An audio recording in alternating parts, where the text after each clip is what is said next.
Hello दोस्तों, हमारा नाम हिमांशु ब्रह्मनिया है और आपके चैनल का नाम है हिमांशु ब्रह्मनिया स्टडी पॉइंट।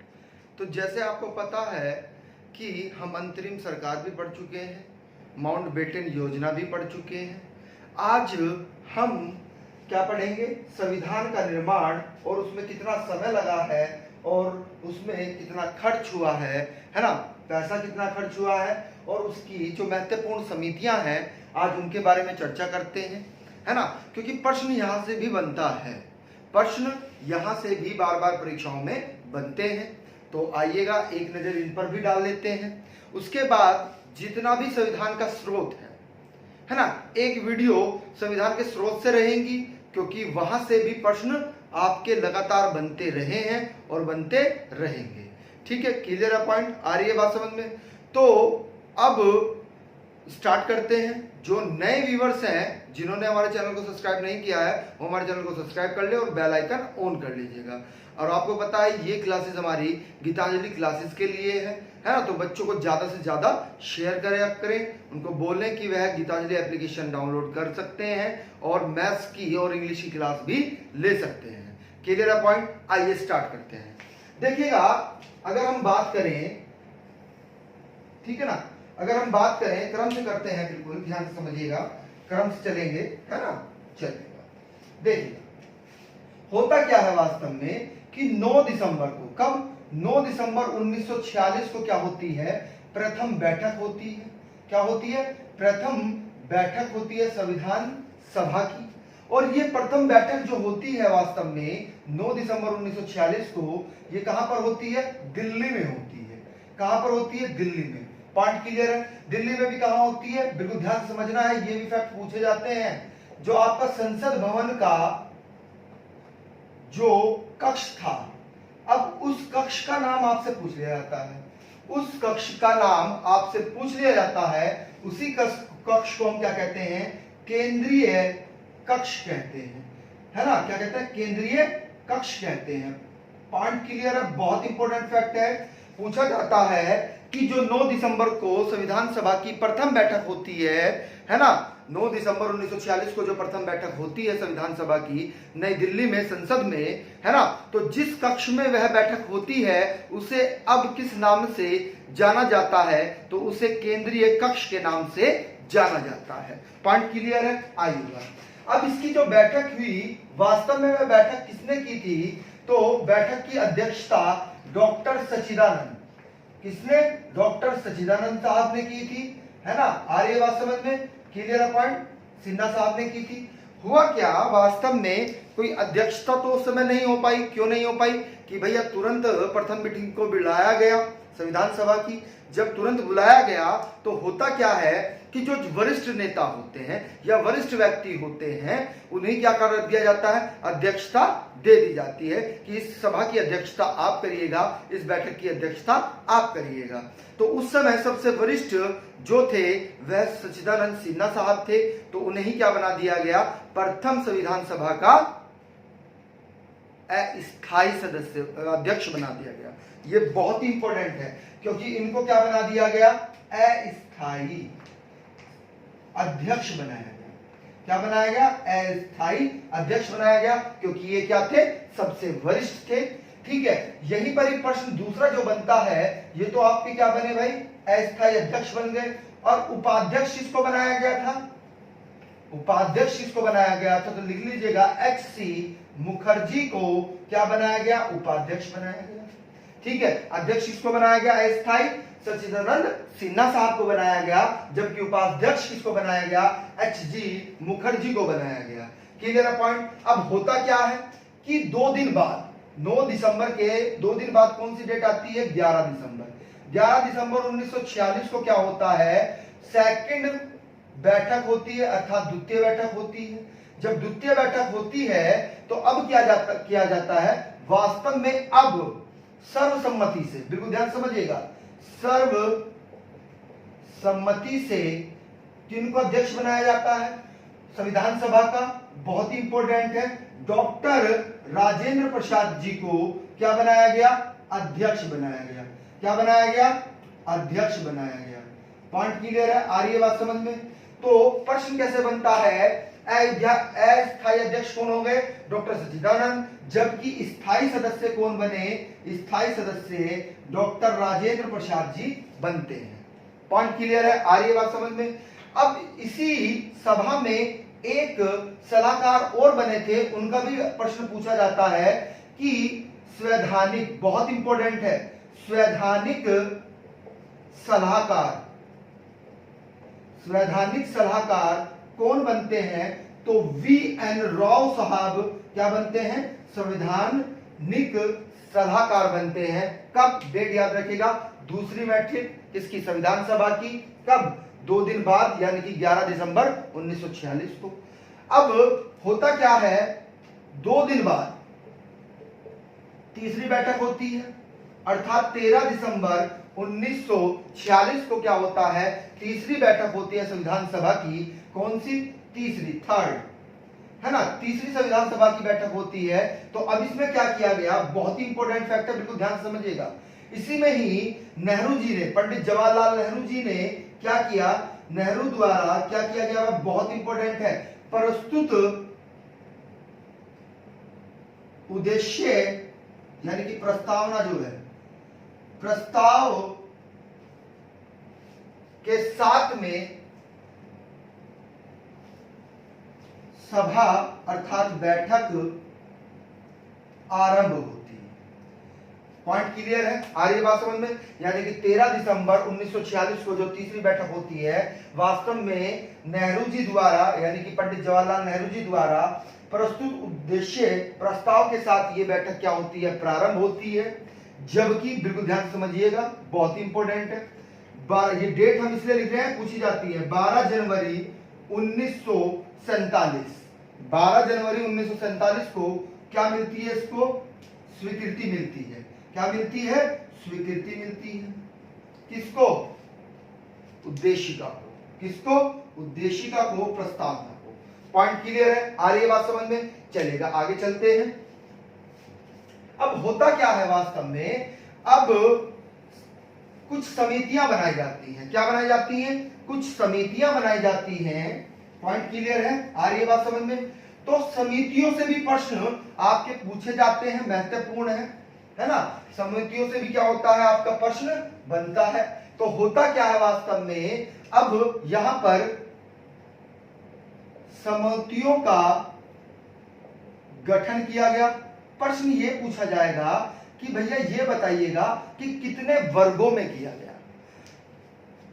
हम संख्या नहीं पूछ रहे हैं, कितने वर्गों में संविधान सभा का की जो समितियां थी उनका गठन किया गया।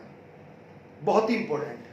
तो 2 वर्गों में, कितने वर्गों में? 2 वर्गों में किया जाता है। बिल्कुल ध्यान समझिएगा। पहली का नाम था प्रक्रिया संबंधी समिति, या क्लियर पॉइंट। और दूसरी कौन सी थी? विषय संबंधी समितियां। देखिएगा, अंतर समझिएगा। जो प्रक्रिया संबंधी समितियां थी, वास्तव में इसे ही प्रारूप समिति कहा गया। इसी को क्या कहा गया? प्रारूप समिति कहा गया। पॉइंट क्लियर है? बात समझ में आ रही है?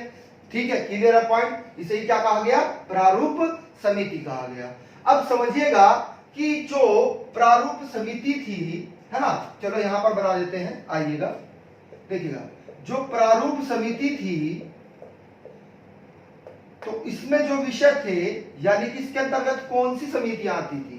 प्रारूप समिति के अंतर्गत जो महत्वपूर्ण समितियां हैं उनका नाम आप लिख लीजिएगा, बहुत इंपॉर्टेंट है, पूछी जाती है। इसी के अंतर्गत प्रक्रिया नियम समिति थी, इसी के अंतर्गत अधिकार समिति थी, इसी के अंतर्गत सभा समिति थी, इसी के अंतर्गत परिचालन समिति थी, इसी के अंतर्गत बहुत इंपॉर्टेंट है हिंदी व उर्दू, ठीक है, अनुवाद समिति थी। पॉइंट क्लियर है? आ रही है बात समझ में? जबकि जो विषय संबंधित समितियां थी, कौन सी? विषय संबंधी समितियां जो थी वह कौन कौन सी थी, उनमें भी महत्वपूर्ण है, बिल्कुल ध्यान से समझना है। यहां से भी प्रश्न आपका बहुत ज्यादा इंपॉर्टेंट है, बनता है। तो देखिएगा, संघीय संविधान समिति, दूसरे लिखिएगा प्रांतीय संविधान समिति, तीसरे लिखिएगा मूल अधिकार समिति, तीसरे लिखिएगा रियासत समिति, कौन सी समिति, रियासत समिति, चौथी लिखिएगा संघ शक्ति समिति। क्लियर है पॉइंट, आ रही है बात समझ में। और चौथी लिखिएगा अल्पसंख्यक समिति, और अगली लिखिएगा समझौता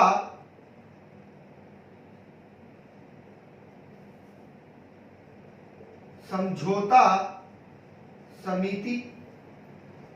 दिखाई दे रहा है, यहां तक आ रहा है, चलेगा, ठीक है। अगली एक और समिति है, उसको भी लिख लीजिएगा, झंडा समिति भी कभी कभी पूछ लेता है ना, कौन सी, झंडा समिति। अब प्रश्न यहां से कैसे बनेगा समझिएगा, यानी कि संविधान सभा बना दिया गया है, अब क्या कर दिया गया है, अब समितियां बनाई गई हैं। क्या बनाई गई हैं, समितियां बनाई गई हैं। और वो समितियां इसलिए बनाई गई कि वह विभिन्न देशों में जाकर जो भी उनके जो देश हैं उनसे उनके संविधान से मूल अंशों को ग्रहण किया जाए और उन पर गहन अध्ययन किया जाए और भारत के संविधान में उनको सम्मिलित किया जाए। क्लियर है पॉइंट। जब हम आपको समय बताएंगे, है ना, तो अब इन चीजों को बताएंगे, अभी चर्चा करेंगे प्रश्न कैसे घुमाकर आपसे पूछ सकता है। तो आपसे प्रश्न ये बनता है कि जो संघीय समिति थी आपकी संविधान समिति, इसके अध्यक्ष कौन थे, तो पंडित जवाहरलाल नेहरू जी थे। कौन थे, पंडित जवाहरलाल नेहरू जी। जबकि जो प्रांतीय संविधान सभा थी, इनके कौन थे, सरदार वल्लभ भाई पटेल। सरदार वल्लभ भाई पटेल जी थे। ठीक है, क्लियर है पॉइंट। अगर आप कहें मूल समिति की के अध्यक्ष कौन थे, तो इनके भी सरदार वल्लभ भाई पटेल ही जी थे। रियासत समिति, ये इंपॉर्टेंट बन जाएगी। देखिएगा, रियासतों को जोड़ने का कार्य ज्यादा किसने किया है, वह सरदार वल्लभ भाई पटेल जी ने किया है। लेकिन इसके अध्यक्ष कौन थे, तो राजेंद्र प्रसाद जी थे। कौन थे, डॉक्टर राजेंद्र प्रसाद जी थे। क्लियर है पॉइंट, आ रही है बात समझ में। नियम और संचालन समिति के अध्यक्ष भी यही थे। नियम और संचालन समिति के अध्यक्ष भी डॉक्टर राजेंद्र प्रसाद जी ही थे। ठीक है, क्लियर है पॉइंट। अब देखिएगा, संघ शक्ति समिति, इसके भी कौन थे, नेहरू जी थे। कौन थे, नेहरू जी। अल्पसंख्यक, बहुत इंपॉर्टेंट है, बहुत पूछा जाता है। इनके कौन थे, सरदार पटेल जी। कौन, सरदार पटेल, अर्थात सरदार वल्लभ भाई पटेल जी थे। जबकि समझौता समिति के कौन थे, तो समझौता समिति के डॉक्टर राजेंद्र प्रसाद जी थे। राजेंद्र प्रसाद जी थे। और आखिरा झंडा समिति बना। देखिएगा, बुक्स जो पुरानी बुक्स है उनमें गलत लिखा हुआ है जेपी कल्पनानी, तो जेपी कल्पनानी साहब नहीं थे, याद रखिएगा। वह अब संशोधन होकर आ रहा है, सही होकर आ रहा है, तो आपको गलत नहीं लिखना है। इसके भी कौन थे, डॉक्टर राजेंद्र प्रसाद जी ही इसके अध्यक्ष थे। क्लियर है पॉइंट, आ रही है बात समझ में। चलिएगा, आइएगा, देखिएगा, समितियां पढ़ लिया है, अध्यक्ष पढ़ लिए हैं हमने इसके। यहां से एक प्रश्न जरूर बनता है भाई, ध्यान रखिएगा, बहुत ही इंपॉर्टेंट फैक्ट है, यहां से प्रश्न जरूर बनता है। अब होता क्या है, बिल्कुल ध्यान से समझिएगा। एक समिति बहुत ही ज्यादा महत्वपूर्ण है, जिसे क्या कहा गया था, प्रारूप समिति कहा गया था। क्या कहा गया था, प्रारूप समिति, यानी कि प्रक्रिया संबंधित, है ना, जो समिति थी उसी को क्या कहा गया था, प्रारूप समिति कहा गया था। अगर इसके सदस्यों की बात करें, क्योंकि पूछा गया है प्रश्न, तो इनके सदस्यों की संख्या कितनी थी, 7। अब समझिएगा, 7 थे। अगर पूछा जाए कि सदस्य कितने थे, तो 6। अगर पूछा जाए कि कुल सदस्य कितने थे, तो 7, क्योंकि इसमें अध्यक्ष भी जुड़ जाएंगे। और अध्यक्ष कौन थे इस समिति के, इस समिति के अध्यक्ष डॉक्टर भीमराव अंबेडकर जी थे। कौन थे अध्यक्ष? डॉक्टर भीमराव अंबेडकर जी इस समिति के अध्यक्ष थे। अब जो 6 अन्य सदस्य थे उनका नाम चलो हम लिख देते हैं, बता देते हैं, है ना, लिख लीजिएगा। दूसरे कौन थे? डॉक्टर, एक मिनट, दूसरे थे के गोपाल स्वामी अयंगर, दूसरे के एम मुंशी साहब थे, तीसरे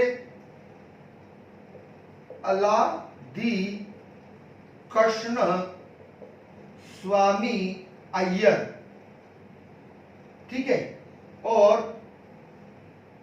सैयद मोहम्मद सादुल्ला, ठीक है, क्लियर है। तो अगर आप इन्हें भूल जाते हैं तो तब भी काम चल जाएगा, है ना, वैसे याद रखने में भी कोई प्रॉब्लम नहीं है, लेकिन दो बहुत ज्यादा महत्वपूर्ण बनेंगे, यहां से प्रश्न बनता है। देखिएगा, एक थे आपके वी.एल. मित्र। कौन? वी.एल. मित्र थे, ठीक है। ये क्यों महत्वपूर्ण बन गया?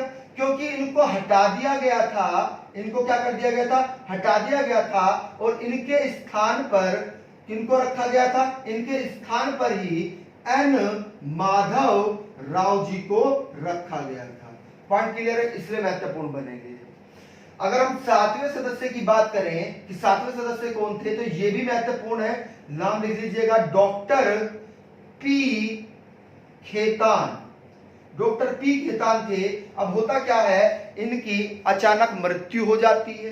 क्या हो जाती है? इनकी अचानक मृत्यु हो जाती है। तो इनके स्थान पर कौन आते हैं? टीटी कृष्ण मचारी। बहुत ही इंपॉर्टेंट प्रश्न है, दोनों पूछे जाते हैं। डॉक्टर भीमराव अंबेडकर जी इसके अध्यक्ष थे, ये भी पूछी जाती है। सदस्य संख्या भी पूछी जाती है। प्रारूप समिति बहुत इंपॉर्टेंट है। ड्राफ्टिंग कमेटी बहुत इंपॉर्टेंट है भाई, बार बार परीक्षाओं में पूछी जाती है। आइएगा आगे चलते हैं।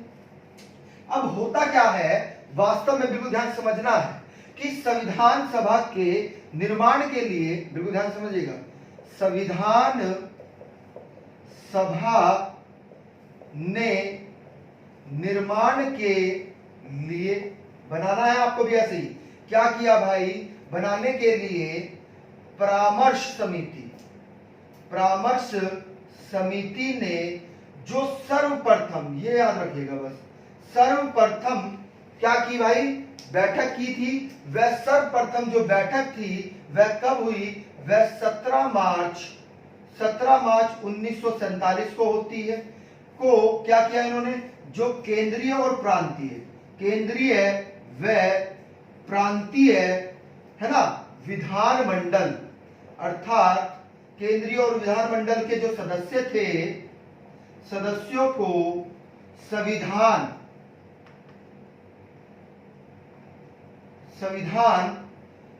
की प्रमुख विशेषताओं के बारे में यह बैठक होती है। पॉइंट क्लियर है? यानी कि परामर्श समिति ने सर्वप्रथम जो बैठक की थी वह कब की थी? 17 मार्च 1947 को की थी, जिसमें केंद्रीय और प्रांतीय विधानमंडलों के सदस्यों को संविधान की प्रमुख विशेषताएं बताई गई। और ये इसलिए महत्वपूर्ण है क्योंकि इसको नाम दिया गया है, इसको क्या नाम दिया गया है? इसको संवैधानिक पूर्व दस्ता, ठीक है, दस्ता नाम दिया गया है। ठीक है, क्लियर है पॉइंट? आ रही है बात समझ में? क्योंकि हुआ क्या वास्तव में, इसी डेट में क्या कहा इन्होंने, बिल्कुल ध्यान समझिएगा। यह प्रश्न पूछा जाता है कि भारत के, प्रश्न को सुनिएगा ध्यान से, भारत में कितने संविधानों की झलक दिखाई देती है? भारत में कितने संविधानों के, अर्थात कितने देशों के संविधानों की झलक दिखाई देती है? तो वास्तव में ध्यान रखिएगा, 60 देशों की झलक। कितने? 60 देशों की झलक। क्योंकि 60 देशों से जो मुख्य, उनके संविधान के मुख्य अंश थे, उनको भारतीय संविधान में क्या कर लिया गया? शामिल कर लिया गया। तो प्रश्न घुमाकर यही पूछा जाता है कि कितने देशों के संविधान की झलक भारतीय संविधान में दिखाई देती है? तो 60 देशों की। कितने? 60 देशों की। क्लियर है पॉइंट? आ रही है बात समझ में? अगला फैक्ट समझिएगा। देखिए अगला फैक्ट क्या होता है, बिल्कुल ध्यान से समझना है कि प्रथम पूछा जाता है ये पॉइंट कि प्रथम प्रारूप तैयार कब किया गया? प्रथम प्रारूप तैयार कब किया गया? तो भैया अक्टूबर 1947 में किया गया। किसके द्वारा किया गया था प्रथम प्रारूप तैयार? वह BN, बहुत इंपॉर्टेंट पर्सन है, BN राव ने किया था। किसने किया था? BN राव ने। यानी कि प्रथम प्रारूप जो तैयार किया गया संविधान सभा का, वह वास्तव में अक्टूबर 1947 को किया गया। किसके द्वारा? BN राव के द्वारा। अब इन्होंने क्या किया? वास्तव में इन्होंने 243 अनुच्छेदों को रखा इसमें, और कितनी सूची पूछा जाता है? 13 अनुसूचियों को इन्होंने शामिल किया था, है ना? किसमें? प्रथम प्रारूप में अपने। क्लियर है पॉइंट? आ रही है बात समझ में? लेकिन होता क्या है, अब किसकी अध्यक्षता में पूछा जाता है? अंबेडकर की अध्यक्षता में, ठीक है, अंबेडकर जी की अध्यक्षता में होता क्या है वास्तव में? डेट याद रखिएगा, ये प्रश्न पूछा जाता है 29 अगस्त। कौन सी? 29 अगस्त 1947 को किसका गठन किया गया? वास्तव में प्रारूप समिति का गठन किया गया। किसका? प्रारूप समिति का गठन किया गया। 7 सदस्य थे। कितने सदस्य? 7 सदस्यों की थी। अभी आपने पढ़ा है। पॉइंट क्लियर है? अब जब इन्होंने क्या किया, वास्तव में जब प्रारूप समिति बन गई इनकी अध्यक्षता में, तो होता क्या है वास्तव में? आप यहां पर अगली लाइन से बनाकर लिखिएगा कि 21 फरवरी, डेट याद रखिएगा, 21 फरवरी 1948, 21 फरवरी 1948 को क्या किया गया? इस पर विचार किया गया। क्या किया गया? विचार किया गया। किस पर विचार किया गया? जो संविधान के मूल पाठ है, जो संविधान का मूल पाठ है, उस पर क्या किया गया? वास्तव में विचार किया गया। मूल पाठ पर। किस पर? मूल पाठ पर। अब मूल पाठ पर विचार करने के बाद डॉक्टर भीमराव अंबेडकर जी ने क्या किया? वास्तव में 315 अनुच्छेदों को रखा। कितने? 315 अनुच्छेदों को रखा और 8 अनुसूचियों को रखा। कितनी? 8 अनुसूची को इसमें उन्होंने शामिल किया। Clear point? अब इससे आगे क्या होता है आइएगा इसको भी समझ लेते हैं। लिखना, एक एक फैक्ट लिखना है आपको, कोई भी मिस नहीं करना है, बहुत इंपॉर्टेंट है भैया। ठीक है, डीपली प्रश्न बनता है यहां से। ठीक है, चलिएगा। अब होता क्या है वास्तव में, बिल्कुल ध्यान से समझिएगा कि जब 21 फरवरी को क्या हुआ, 21 फरवरी को मूल पाठ बता दिया गया जिसमें 315 अनुच्छेद रखे गए और 8 अनुसूचियां रखी गई। अब होता क्या है वास्तव में, डेट याद रखिएगा, 26 अक्टूबर 1948, 26 अक्टूबर 1948 डेट याद रखिएगा। को होता क्या है वास्तव में कि संविधान सभा, बिल्कुल ध्यान समझिएगा, संविधान सभा के समक्ष क्या क्या प्रस्तुत किया गया? संविधान का प्रारूप प्रस्तुत किया जाता है। क्या प्रस्तुत किया जाता है? संविधान सभा के समक्ष संविधान का प्रारूप प्रस्तुत किया जाता है। क्लियर है पॉइंट? यहां पर होता क्या है वास्तव में, यहां पर प्रारूप के, ये प्रश्न पूछा जाता है, प्रारूप पर 3 वाचन होते हैं। क्या होते हैं? 3 वाचन होते हैं। एक एक को हमें पढ़ना है। कितने वाचन होते हैं? 3। यानी कि अगर हम प्रथम वाचन की बात करें तो प्रथम वाचन कब से कब तक चला, ये डेट पूछी जाएगी, ध्यान रखिएगा। तो ये 4 नवंबर से स्टार्ट होती है 1948 से, और 9 नवंबर 1948 तक चलती है। कब तक चलती है? 1948 तक चलती है। अब वास्तव में किया क्या गया कि 7635 संशोधन किए गए। कितने? 7635 संशोधन किए गए। किसमें? संविधान में। और वास्तव में होता क्या है कि 2437 संशोधन को क्या कर लिया गया, स्वीकार कर लिया गया। क्या कर लिया गया, स्वीकार कर लिया गया। पॉइंट क्लियर है। अब जो दूसरा वाचन होता है, सेकंड वाचन जो होता है, इसमें क्या किया गया भाई, ये वास्तव में सेकंड वाचन में होता क्या है, बिल्कुल ध्यान समझिएगा, डेट भी लिख लीजिएगा। 15 नवंबर से स्टार्ट होती है और 17 अक्टूबर 1949 तक चलती है। कब तक, 1949 तक। क्लियर है पॉइंट। अक्टूबर और नवंबर, ये भी 49 ही है, 1949 से स्टार्ट होती है और 17 अक्टूबर 1949 तक दूसरा वाचन चलता है। अब इसमें क्या किया गया, वास्तव में 7वें अधिवेशन से लेकर 10वें अधिवेशन तक यह चलता है। सेकंड वाचन है आपका। क्लियर है पॉइंट। ये भी प्रश्न पूछा जाता है। अब जो तीसरा था उसको समझिएगा। जो थर्ड वाचन है आपका, थर्ड वाचन, तो थर्ड वाचन में होता क्या है भाई, बिल्कुल ध्यान से समझना है।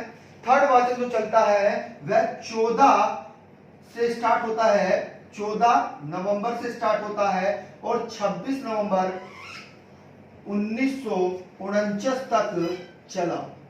कब तक चला, 24, बिल्कुल ध्यान समझिएगा, 14 नवंबर से लेकर कब तक, 26 नवंबर 1947 लिख दिया हमने, 49 करिएगा, 49 तक ये चला भाई। क्लियर है। ये नोट आउट करना तीसरा वाचन, क्योंकि इससे संबंधित है, किससे, समय से संबंधित है, आगे हम पढ़ाएंगे अभी। ठीक है, तो बिल्कुल ध्यान से समझ में आ गई बात। अब क्या किया गया, वास्तव में 26 नवंबर 1949 को ही क्या कर लिया गया, संविधान को अंगीकरण कर लिया गया, अंगीकार इसका कर लिया। क्लियर है पॉइंट। अब जब अंगीकार किया तो होता क्या है, वास्तव में इसमें संख्या पूछी जाती है, याद रखिएगा कि कितने सदस्य उपस्थित थे। कितने सदस्य उपस्थित थे भाई उस समय, 26 नवंबर 1949 में वास्तव में 284, डेट पूछे, संख्या पूछी जाएगी, बोल रहे हैं 284 सदस्य थे उपस्थित, यानी कि 284 सदस्यों ने क्या किया था, 26 नवंबर 1949 को हस्ताक्षर किया था, किसमें, संविधान सभा में। क्लियर है पॉइंट। आ रही है बात समझ में। इसमें महिलाओं की संख्या भी पूछ ली जाती है, तो 8 क्या थी भैया, इसमें महिला सदस्य थी। कितनी, 8 क्या थी, महिलाएं थी। अब 8 में से महत्वपूर्ण है 2-3 नाम लिखना चाहते हैं तो लिख लीजिएगा। सरोजिनी नायडू जी थे।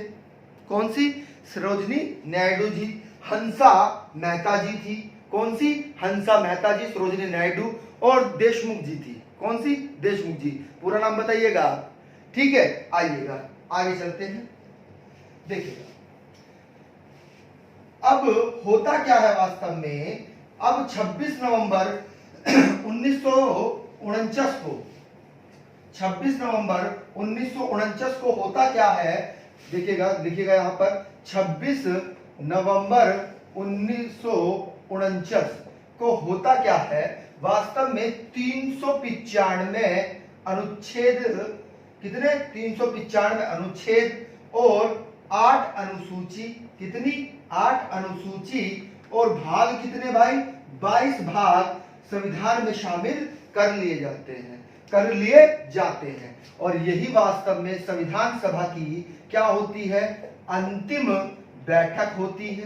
क्या होती है, अंतिम बैठक होती है। और वास्तव में 12वीं, बिल्कुल ध्यान से समझिएगा, ये 12वीं बैठक थी। क्रमांक भी कभी कभी पूछ लिया जाता है। यह संविधान सभा की कौन सी बैठक थी, 12वीं बैठक थी, अर्थात अंतिम बैठक थी। यह भी प्रश्न पूछ लिया जाता है। ठीक है, आ रही है बात समझ में। अब होता क्या है वास्तव में, बिल्कुल ध्यान समझना है, 24 जनवरी 1950, 24 जनवरी 1950 को होता क्या है, बहुत ही इंपॉर्टेंट फैक्ट है कि राष्ट्रपति के रूप में शपथ कौन लेते हैं, तो डॉक्टर राजेंद्र प्रसाद जी क्या लेते हैं, शपथ लेते हैं। डॉक्टर राजेंद्र प्रसाद जी क्या करते हैं, शपथ लेते हैं। और इसी डेट में क्या होता है कि संविधान सभा को भंग कर दिया जाता है। क्या कर दिया जाता है, संविधान सभा को भंग कर दिया, सॉरी ये 26 नवंबर को, ध्यान रखिएगा, 24 को नहीं, यहां पर करिएगा संविधान सभा को भंग कर दिया जाता है। किसको? संविधान सभा को भंग कर दिया। क्या कर दिया? भंग कर दिया। और अंतरिम संसद में परिवर्तित कर दिया। यानी कि संविधान सभा को क्या कर दिया? संविधान सभा को तो भंग कर दिया और उसे किस रूप में परिवर्तित कर दिया? अंतिम संसद के रूप में इसको परिवर्तित कर दिया। Clear point? आपको पता है कि अगली डेट बहुत इंपॉर्टेंट है, 26 जनवरी 1950। कौन सी डेट भाई? 26 जनवरी 1950 को क्या होता है? संविधान हमारा लागू हो जाता है। क्या हो जाता है? संविधान लागू हो जाता है। प्रश्न ये पूछा जाता है कि कितने अनुच्छेद लागू हुए? सर्वप्रथम कितने अनुच्छेद लागू किए जाते हैं? तो 16 अनुच्छेद लागू किए जाते हैं। पूरा संविधान लागू नहीं किया जाता है ना? कितने अनुच्छेद लागू किए जाते हैं? 16 अनुच्छेद। कब? 26 जनवरी 1950 को। क्लियर है पॉइंट? आ रही है बात समझ में? ठीक है, तो इसमें जो महत्वपूर्ण है, चलो 16 के 16 लिखना चाहते हैं तो लिख लीजिएगा। देखिएगा, इसमें 5वां अनुच्छेद, 6वां, 7वां, 8वां, 9वां, 60वां, 324वां, 366वां, 367वां और इसी में ही 380वां, ठीक है, 388वां और 391, ठीक है, और 392, ठीक है, 393 और 394। ये अनुच्छेद क्या किए जाते हैं? लागू किए जाते हैं। याद रखिएगा, 16 अनुच्छेद लागू किए जाते हैं सर्वप्रथम, है ना?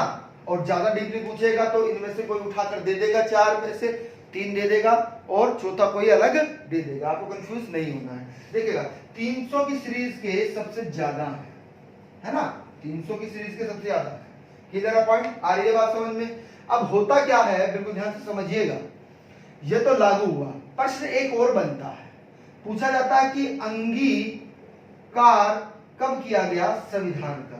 तो वह डेट कौन सी बनेगी? अभी पढ़ी है आपने थोड़ी देर पहले, संविधान को कब अंगीकरण किया गया उसका अभी पढ़ा है आपने। बताइएगा, जरा कमेंट करिएगा। हाँ चलिए आइएगा, कब? 26 नवंबर 1949 को क्या किया गया? अंगीकार किया गया। Clear point? आ रही है बात समझ में? चलिएगा, अब एक चीज और समझिएगा बिल्कुल ध्यान से, क्योंकि प्रश्न बहुत ही ज्यादा डीपली बनते हैं और प्रश्न बार बार आपसे पूछे जाते हैं। ठीक है, एक मिनट पानी पी ले भाई हम, है ना? एक मिनट पानी पी ले, गला सूख रहा है। ठीक है, रुकिएगा एक मिनट।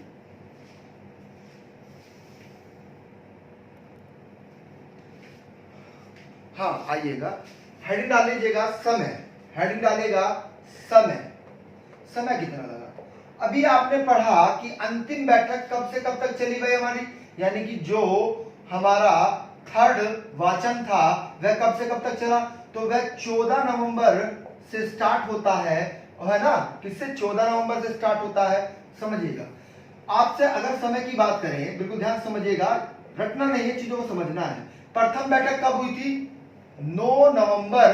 कब हुई थी प्रथम बैठक? बताइएगा भाई, कब हुई थी प्रथम बैठक? बहुत इंपॉर्टेंट है। हाँ आप भी बताइएगा।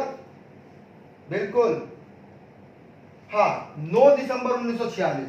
9 दिसंबर 1946 को क्या होती है? प्रथम बैठक होती है। क्या होती है? प्रथम बैठक होती है। और अंतिम बैठक कब चलती है आपका? थर्ड वाचन कब चलता है? 14 नवंबर तक से लेकर और 26 नवंबर 1949 तक चलता है। अब आप समय देखिएगा, इन दोनों के बीच का जो समय बन रहा है, बिल्कुल ध्यान समझिएगा, यहां से लेकर यहां तक तो क्या हुआ, यानी कि इतने समय तक, यानी 14 नवंबर से लेकर 26 नवंबर तक क्या चलती रही? मीटिंग चलती रही। बहुत इंपॉर्टेंट है, ध्यान रखिएगा। यानी कि अंतिम वाचन चलता रहा, हस्ताक्षर होते रहे, है ना? क्या होते रहे? हस्ताक्षर होते रहे। कितने सदस्यों के हुए थे? अभी आपने पढ़ा 284 सदस्यों ने हस्ताक्षर किए थे। कब? 26 नवंबर 1949 तक। देसी रियासत नहीं मिल पाई, वो तो कह रही थी उनका अस्तित्व खत्म हो जाता ना, तो देसी रियासत से, है ना, नहीं आए, बाद में आने लगे, जुड़ने लगे, वो चीज अलग है। तो अंतिम बैठक कब होती है? 26 नवंबर 1949 में होती है और प्रथम बैठक कब होती है आपकी 9 दिसंबर 1946 में होती है। तो इस बीच में आपको कितना समय लग गया है? 2 वर्ष 11 माह 18 दिन का समय लग गया संविधान के निर्माण में। आ रही है बात समझ में? अगर अब हम क्या बात करें, अगर हम बात करें खर्च की, कि खर्च कितना हुआ, तो उस समय आप समझिएगा 64 लाख रुपया खर्च हुआ था। कितना? संविधान को बनाने में 64 लाख रुपया खर्च हुआ था। अब आप कहेंगे कि सर 64 लाख रुपया लिखने में खर्च हो गया है। नहीं, वास्तव में 64 लाख रुपया ये समितियां जो बनाई गई थी, है ना, 60 देशों की छाया है, यानी कि अलग अलग विभिन्न देशों में क्या किया गया, इन समितियों के सदस्यों को भेजा गया, अध्यक्षों को भेजा गया। क्लियर है पॉइंट? आ रही है बात समझ में? वे वहां पर घूमे, वहां के संविधानों को उन्होंने देखा, अच्छी तरह से पढ़ा, है ना, जो उसके महत्वपूर्ण अंग थे उनको क्या किया, इसमें समायोजन हमारे संविधान में किया गया। तो इसलिए इतना खर्च आया है, ये नहीं लिखने में नहीं आया है ना। क्लियर है पॉइंट? देखिएगा, अगर वीडियो अच्छी लगी हो तो इसे लाइक करिएगा और ज्यादा से ज्यादा शेयर करिएगा, ठीक है। और जो नए व्यूअर्स हैं हमारे चैनल को सब्सक्राइब करिएगा। Thank you.